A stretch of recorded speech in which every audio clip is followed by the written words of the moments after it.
Dans cette vidéo, nous allons vous montrer deux méthodes de découpe avec Isocoton, notre isolant en laine de coton issu de textiles recyclés et fabriqué en France.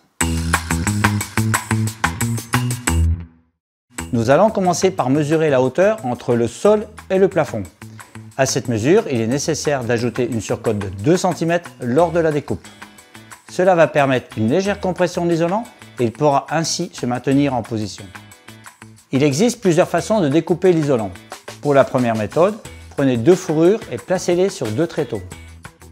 Prenez ensuite 2 morceaux de plaque de plâtre et positionnez-les sur les 2 fourrures de manière à avoir une fente de quelques millimètres entre les 2 plaques. Placez un serre-joint pour maintenir l'ensemble au tréteau et vissez la plaque de plâtre sur la fourrure. À présent, placez le panneau d'isocoton sur la table. Reportez la mesure et découpez l'isolant à l'aide du couteau EasyCut. Le couteau EasyCut vient s'insérer dans la fente de la table, ce qui permet d'avoir une découpe facile et précise. Pour la deuxième méthode, selon le matériel à votre disposition, créez un plan de travail incliné à 45 degrés. Créez ensuite une fente verticale de 1 à 2 mm.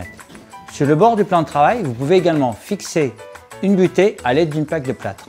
À présent, placez le panneau isocoton sur la table. Reportez la mesure et découpez l'isolant à l'aide du couteau EasyCut.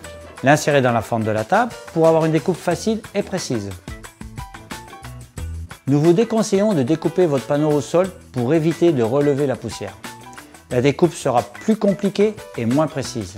Le couteau EasyCut est parfaitement adapté aux isolants biosourcés. Il conviendra de l'affûter régulièrement. Si la lame est en bon état, utilisez la petite partie interne de l'affûteur et limez les dents du couteau avec un aller-retour. Si la lame est très abîmée, limez le couteau dent par dent à l'aide de la partie principale de l'affûteur.